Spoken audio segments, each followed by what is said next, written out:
Assalamualaikum warahmatullahi wabarakatuh. Pada video kali ini kami akan membahas tentang peran pendidik dalam pengelolaan kelas. Kami dari kelompok 2 yang beranggotakan Zanuba Paramita dengan NIM 1914008 dan Mazratul Akhirah dengan NIM 1914044. Topik-topik pembahasan pada pertemuan kali ini adalah yang pertama, pengertian manajer. Yang kedua adalah peran pendidik sebagai manajer. Yang ketiga, peran guru sebagai administrator. Dan yang keempat adalah klasifikasi peran guru sebagai administrator. Materi yang pertama adalah pengertian manajer. Manajer adalah seseorang yang bekerja melalui orang lain dengan mengkoordinasikan kegiatan-kegiatan mereka guna mencapai sasaran organisasi, seorang yang karena pengalaman, pengetahuan, dan keterampilannya diakui oleh organisasi untuk memimpin, mengatur, mengelola, mengendalikan, dan mengembangkan kegiatan organisasi dalam rangka mencapai tujuan. Karena manajer berhubungan langsung dengan pengambilan keputusan, paling tidak seorang manajer harus memiliki keterampilan konseptual yang merupakan keterampilan memahami dan mengelola organisasi. Keterampilan manusiawi yaitu keterampilan melakukan kerjasama, memotivasi, dan membangkitkan etos kerja pegawai. Dan keterampilan teknis yaitu keterampilan mengoperasikan alat-alat, metode, dan fasilitas lainnya yang tradisional maupun modern. Seorang manajer di sebuah lembaga pendidikan ialah seorang pemimpin penyelenggara pendidikan di lembaga pendidikan tersebut. Dalam suatu sekolah, manajer di lembaga tersebut adalah seorang kepala sekolah. Kepala sekolah merupakan salah satu komponen pendidikan yang paling berperan dalam meningkatkan kualitas pendidikan. Pembahasan yang kedua adalah peran pendidik sebagai manajer. Menurut Ghaffar, mengemukakan bahwa manajemen pendidikan mengandung arti sebagai suatu proses kerjasama yang sistematik dan komprehensif dalam rangka mewujudkan tujuan pendidikan nasional. Manajemen juga diartikan sebagai segala sesuatu yang berkenaan dengan pengelolaan proses pendidikan untuk mencapai tujuan yang telah diterapkan, baik tujuan jangka pendek, menengah, maupun jangka panjang. Menurut pengertian manajemen yang diuraikan di atas, bahwa guru sebagai manajer atau manajemen harus mampu mengorganisir, melayani, dan bekerja sama dengan siswa di sekolah, dan guru harus memberikan pengajaran dengan menyusun program pengajaran secara runtun dan komprehensif untuk mencapai tujuan pendidikan bersama. Menurut C.C. Wijaya menyatakan ada 3 tugas dan tanggung jawab pokok profesi guru, yaitu guru sebagai pengajar, sebagai pembimbing, dan guru sebagai administrator di kelas. Tetapi agar tugas tersebut mampu mencapai tujuannya, yakni tujuan pendidikan, maka guru harus melibatkan diri dalam masalah manajemen tersebut. Guru sebagai manajer sebagaimana mempunyai peran utama, yakni perencanaan, pengorganisasian, memimpin, dan mengawasi. Nah, dari keempat fungsi tersebut, mari kita bahas satu persatu. Yang pertama adalah perencanaan. Perencanaan sudah jelas merupakan fungsi pokok seorang manajer. Tanpa adanya perencanaan, suatu usaha akan mengalami kegagalan. Demikian juga dengan guru. Guru harus mampu merencanakan suatu proses pembelajaran seperti menentukan tujuan, menulis silabus kegiatan instruksional, menetapkan urutan topik, mengalokasikan waktu, dan segala sesuatu yang berhubungan dengan pembelajaran membutuhkan pemikiran yang kreatif dan imajinatif. Dalam hal ini, guru harus mampu merencanakannya dengan matang, sehingga murid mampu menerima dan menyerap materi dengan baik karena perencanaan yang matang. Yang kedua adalah pengorganisasian. Pengorganisasian atau pengaturan merupakan suatu keharusan. Bagaimana mungkin situasi pembelajaran kondusif jika tidak ada pengaturan? Oleh karena itu, guru di sini juga berperan sebagai pengatur siswa dalam mencapai tujuannya, yaitu membuat murid-murid lebih mudah belajar bersama, dan organisasi atau pengaturan yang efektif hanya dapat diciptakan apabila guru menghargai murid secara perseorangan. Keputusan yang berhubungan dengan pengorganisasian ini memerlukan pengertian mendalam dan perhatian yang penuh dari seorang guru terhadap murid-muridnya. Yang ketiga adalah memimpin. Memimpin atau mengarahkan adalah peran yang amat bersifat pribadi dan melibatkan gaya guru sebagai manajer.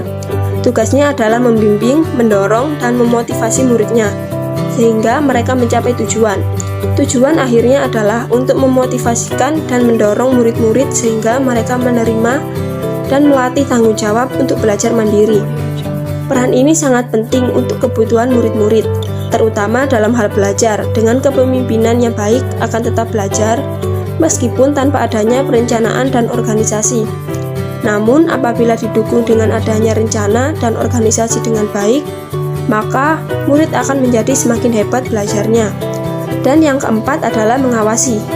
Mengawasi mungkin merupakan peran yang paling sulit bagi guru pengelola untuk dilaksanakan. Tujuannya ialah untuk mengusahakan peristiwa-peristiwa yang sesuai dengan rencana. Walaupun perencanaan selalu mendahului pengawasan, namun rencana tidaklah secara otomatis dapat tercapai tanpa adanya pengawasan. Pengawasan memungkinkan guru untuk memonitor kemajuan yang telah diperoleh. Pengawasan ini melibatkan pengambilan keputusan yang berstruktur, walaupun proses tersebut mungkin sangat kompleks sifatnya. Karena pengawasan merupakan suatu proses yang menentukan. Tanpa adanya pengawasan yang baik, maka sulit dalam mencapai tujuan dalam proses pembelajaran. Tugas seorang guru sangatlah kompleks. Guru dituntut harus berpartisipasi dalam manajemen pendidikan di sekolah. Berarti dalam menjalankan tugas kesehariannya, guru sebagai pendidik dalam proses belajar mengajar sangatlah dituntut kemampuannya dalam merencanakan, mengorganisasikan, melaksanakan, dan mengawasi semua kegiatannya. Dengan demikian, guru juga sebagai manajer bertanggung jawab untuk mengatur semua tugas-tugasnya dalam mendidik anak di kelas. Artinya, semua komponen sekecil apapun yang ada di kelas harus diatur sedemikian rupa, karena ia berlangsung sebagai sebuah sistem. Sehingga ia harus hati-hati dalam menyiapkan materi yang diajar, sarana prasarana, metode, pengaturan siswa di kelas, dan lain sebagainya. Keberhasilan memanage semua komponen-komponen tersebut akan membuahkan keberhasilan, dan begitu juga sebaliknya. Guru yang baik adalah guru yang dapat membawa murid-muridnya mencapai tujuan dalam belajar. Namun secara luas guru harus mempunyai sikap dan sifat untuk menjadi seorang guru yang baik. Sekurang-kurangnya ada 8 sikap dan sifat yang penting bagi seorang guru. Sifat ini sangat menentukan dalam berhasil tidaknya proses belajar. Yang pertama adalah adil. Seorang guru harus adil dalam memperlakukan anak didiknya. Misalnya dalam hal memberi nilai dan menghukum anak. Menjadi guru tidak boleh pilih kasih terhadap semua muridnya. Yang kedua adalah percaya dan suka kepada murid-muridnya. Seorang guru harus percaya terhadap anak didiknya. Ini berarti bahwa guru harus mengakui bahwa anak-anak adalah makhluk yang mempunyai kemauan, mempunyai kata hati sebagai daya jiwa untuk menyesali perbuatannya yang buruk dan menimbulkan kemauan untuk mencegah hal yang buruk. Yang ketiga adalah sabar dan rela berkorban. Kesabaran merupakan syarat yang sangat diperlukan, apalagi pekerjaan guru sebagai pendidik. Sifat sabar perlu dimiliki guru baik dalam melakukan tugas mendidik maupun dalam menanti jerih payahnya. Setiap anak memiliki keunikan masing-masing. Disinilah seorang pendidik harus memiliki kesabaran tingkat tinggi. Guru yang penyabar tidak akan mengatakan anak didiknya nakal atau susah diatur. Tidak pula mengatakan anak didiknya bodoh. Hanya guru dan orang tuanya saja yang kurang sabar. Kurang sabar dalam membimbing dan mendidik anak. Guru yang sabar akan berhasil mendidik anak dengan sifat kesabaran. Yang keempat adalah memiliki pembawa atau gezak terhadap anak-anak. Gezak adalah kewibawaan. Tanpa adanya gezak, para pendidik tidak mungkin pendidikan itu masuk ke dalam sanubari anak-anak. Tanpa kewibawaan, murid-murid hanya akan menuruti kehendak dan perintah gurunya karena takut atau paksaan. Jadi bukan karena keinsyafan atau karena kesadaran dalam dirinya. Yang kelima adalah bersikap baik terhadap guru-guru yang lainnya. Suasana baik di antara guru-guru nyata dari pergaulan ramah tamah mereka di dalam maupun di luar sekolah. Mereka saling menolong dan mengunjungi dalam keadaan suka maupun duka. Mereka merupakan keluarga besar atau keluarga sekolah. Terhadap anak-anak, guru harus menjaga nama baik dan kehormatan teman sejawatnya. Bertindaklah bijaksana jika ada anak-anak atau kelas yang mengajukan kekurangan atau keburukan seorang guru kepada guru lain. Yang keenam, bersikap baik terhadap masyarakat. Tugas dan kewajiban guru tidak hanya terbatas pada sekolah saja, tetapi juga dalam masyarakat. Sekolah hendaknya menjadi cermin bagi masyarakat sekitarnya. Dirasai oleh masyarakat bahwa sekolah itu adalah kepunyaannya dan memenuhi kebutuhan mereka. Sekolah akan asing bagi masyarakat jika guru-gurunya memencilkan diri seperti siput dalam rumahnya, tidak suka bergaul atau mengunjungi orang tua murid-murid, memasuki perkumpulan-perkumpulan atau turut membantu kegiatan masyarakat yang penting dalam lingkungannya. Yang ketujuh adalah menguasai mata pelajaran. Guru harus selalu menambah pengetahuannya. Mengajar tidak dapat dipisahkan dari belajar. Guru yang pekerjaannya memberi pengetahuan dan kecakapan kepada muridnya tidak mungkin akan berhasil jika guru itu sendiri tidak selalu berusaha menambah pengetahuannya. Jadi sambil mengajar sebenarnya guru itu belajar. Yang kedelapan adalah berpengetahuan luas.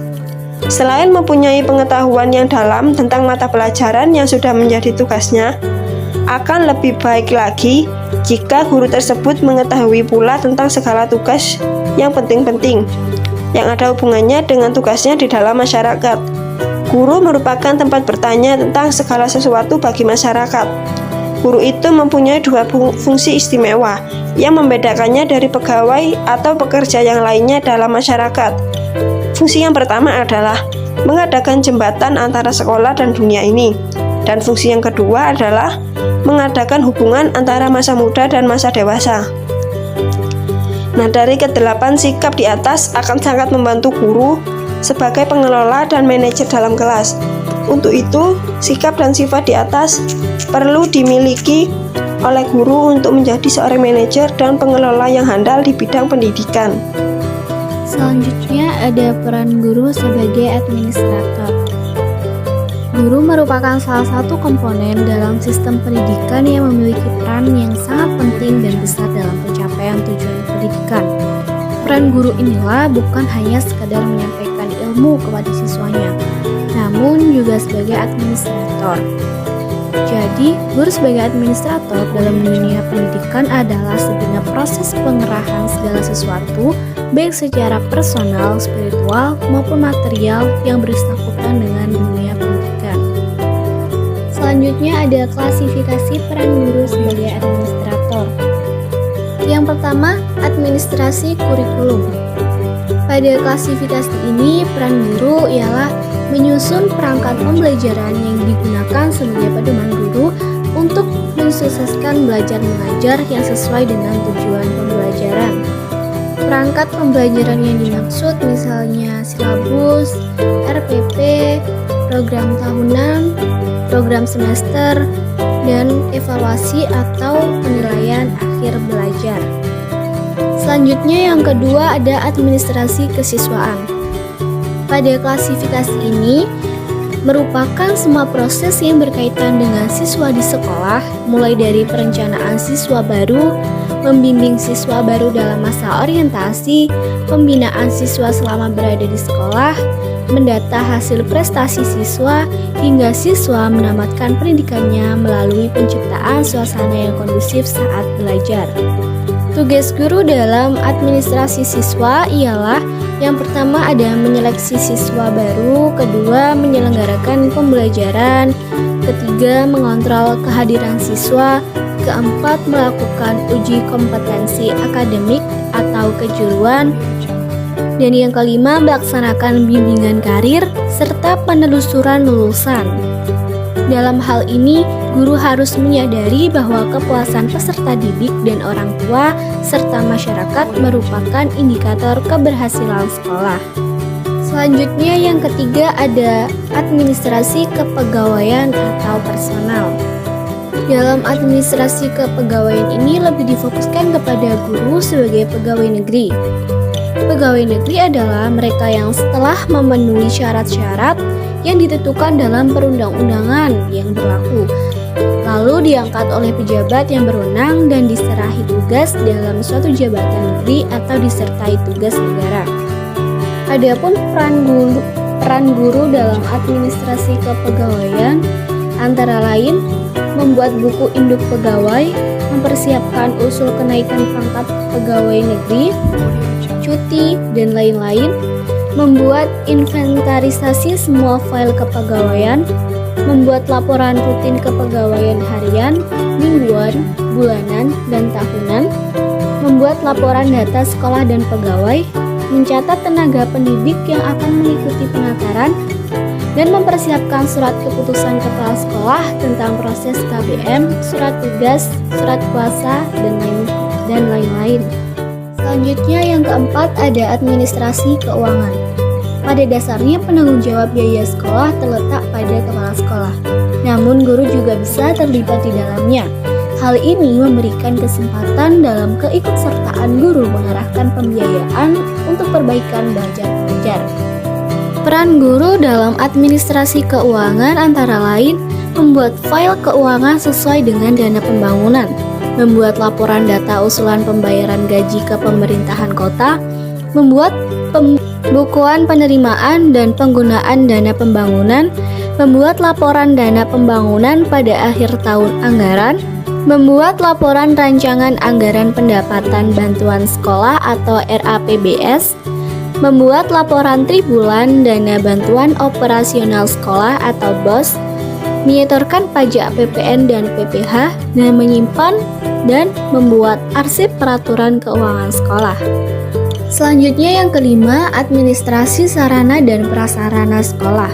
Sarana dan prasarana pendidikan adalah semua benda yang bergerak maupun tidak bergerak yang diperlukan untuk menunjang penyelenggaraan belajar mengajar baik secara langsung maupun tidak langsung. Administrasi ini merupakan keseluruhan perencanaan, pengadaan, pendayagunaan, dan pengawasan prasarana peralatan yang digunakan untuk menunjang pendidikan. Hal ini bertujuan agar pendidikan yang telah ditetapkan dapat dicapai. Adapun peran guru dalam administrasi ini antara lain terlibat dalam perencanaan pengadaan alat bantu pengajaran, terlibat dalam pemanfaatan dan pemeliharaan alat bantu pengajaran yang digunakan guru, serta pengawasan dalam penggunaan alat praktek oleh siswa. Selanjutnya yang keenam, administrasi hubungan sekolah dengan masyarakat atau Husemas.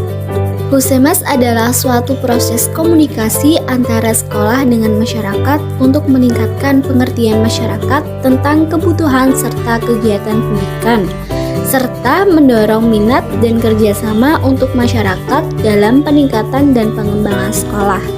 Adapun peranan guru dalam Husemas yaitu membantu sekolah dalam melaksanakan teknik-teknik Husemas dan juga membuat dirinya lebih baik lagi dalam bermasyarakat. Maksudnya, semua guru harus melaksanakan kode etiknya sebagai guru. Dan yang terakhir ada administrasi layanan khusus. Proses belajar mengajar memang memerlukan dukungan fasilitas yang tidak secara langsung dipergunakan di kelas. Fasilitas yang dimaksud antara lain adalah pusat sumber belajar, unit kegiatan siswa, unit kesehatan siswa, dan kafetaria sekolah.